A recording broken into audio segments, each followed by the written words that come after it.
Now we want to let you know that we have a new video at EepyBird.com. We started playing around in the office. This is us playing around in the kitchen. Well, we started playing around in the office. We found these.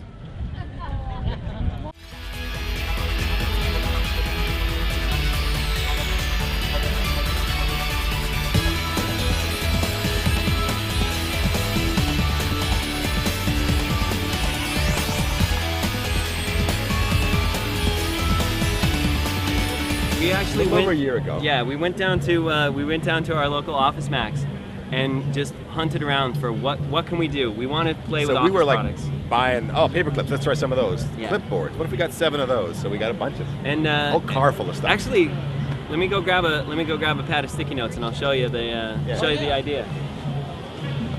Because what we did when we first got we started playing with these pads made for pop-up dispensers. So they're bound on either side instead of all on one end. And it just seemed like this just looks promising. Something cool should happen. It's like, and it's sort of you got wave stuff happening. And so we spent 3 days experimenting with them. And one of the first things was it seemed like they should flow. They almost like want this, to come down, but they get stuck. They don't quite do it smoothly. Well, 3 days of experimenting, coming up with whatever we could think of, we finally thought to do that. Rotate it 90 degrees. And it seems kind of counterintuitive, but suddenly... And then we're like, oh, we can work with that. This is something cool.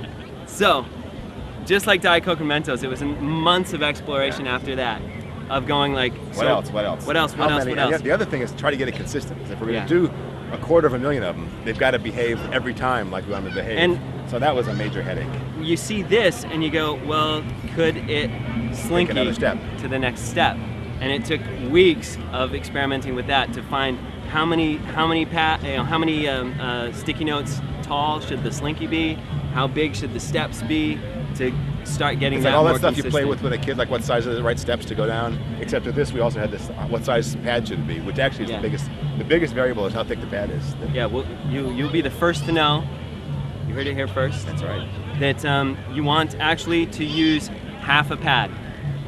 Half a pad. You want to step downstairs. Yep, yeah. That's the most reliable that we found is half a pad for getting it to slinky down the stairs. Then you have to find the right size stairs. But we tried tall, we tried thin. We kept thinking bigger, so things. That's not big enough. Let's make it bigger. Let's get bigger. Yeah. We finally realized. We go the other way. It's got to be smaller. Well, the scary thing that happened was that we called the friendly folks at 3M who make Post-its, and said we want to experiment with sticky notes, and they said, well, we can get you some. How many would you like? And I said, well, 4,000 pads. And this was like a careful. He figured it. Yeah, we figured out how big is that going to be, so I'll have a place to put it, and how many effects we'd want to try. We very carefully figured 4,000, 4,200. You know. So a couple weeks later, a tractor trailer truck pulls up in front of my house, in the middle of the woods in Maine, and this guy gets out and says, I got 3 pallets of Post-it notes for you. Over 2 tons. 46,000 pads.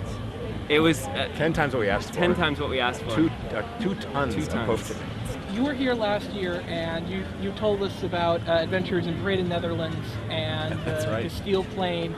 Where have you been in the past year? Well, the biggest place we went to Paris, and we did the biggest show we've ever done. There were 15,000 people. Yeah. All at the base of the Mount Parnasse skyscraper, for us and a very famous DJ, and it was awesome. It was amazing. It was like the biggest party you've ever been to.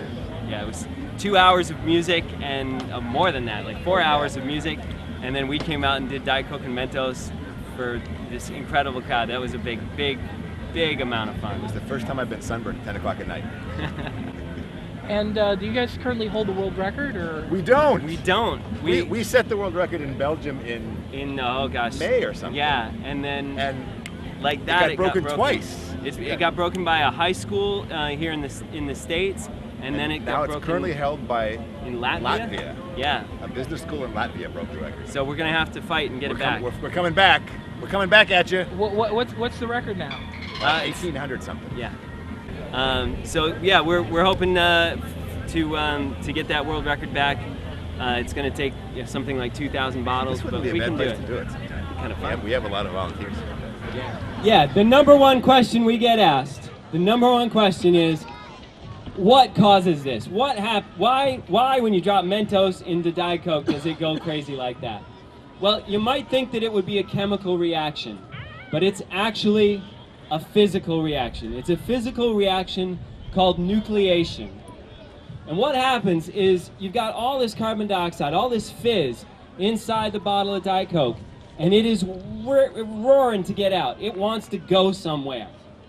And it looks for anything bumpy, because anything bumpy it can grab onto and come out of the liquid. And you'll see this in action if you just pour yourself a little glass of pop, stick your finger in, you'll see bubbles forming on the ridges of your finger. Well, in the same way, when you drop Mentos candies in, the surface of Mentos has over 40 layers of sugar sprayed onto it. And that means that when you look at it under a microscope, it's got hundreds of thousands of little tiny bumps. And every single one of those draws the carbon dioxide to it. All that carbon dioxide comes out so quickly, all that pressure is released, sends the soda flying. But do you get those questions a lot? Like, do you shake the bottle? We always get those questions. Always. And we're always happy to answer them. Yeah, I mean, it's great because people are curious. And they can't believe unless they see it themselves. Yeah. But it's just Diet Coke. I gotta say, we didn't believe it until we saw it for ourselves. Yeah. When we tried, it was like, you heard about this crazy thing? Well, let's try it and see. Oh my God! I mean, if you do it for yourself, it's an experience like none other. Do you want to drop any hints for what's coming up next? Well, if we told you, we'd have to kill you. So, we are hopefully soon to announce what's going to happen next. Yes. We've got a lot of plans in the works. We have a bunch of stuff that's almost ready to unveil, and nothing yet we're ready to let the public know about. But we'll let you know soon. Okay. If I guess it, can I try it? Because I guessed it last year. Go for it. All right.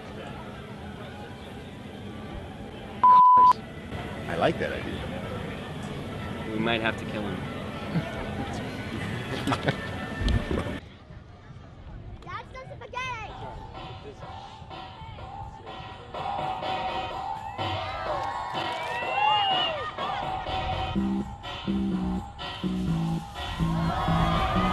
Tap, tap, tap, tap, tap, tap, no. Tap, tap, tap, tap, tap, tap, no.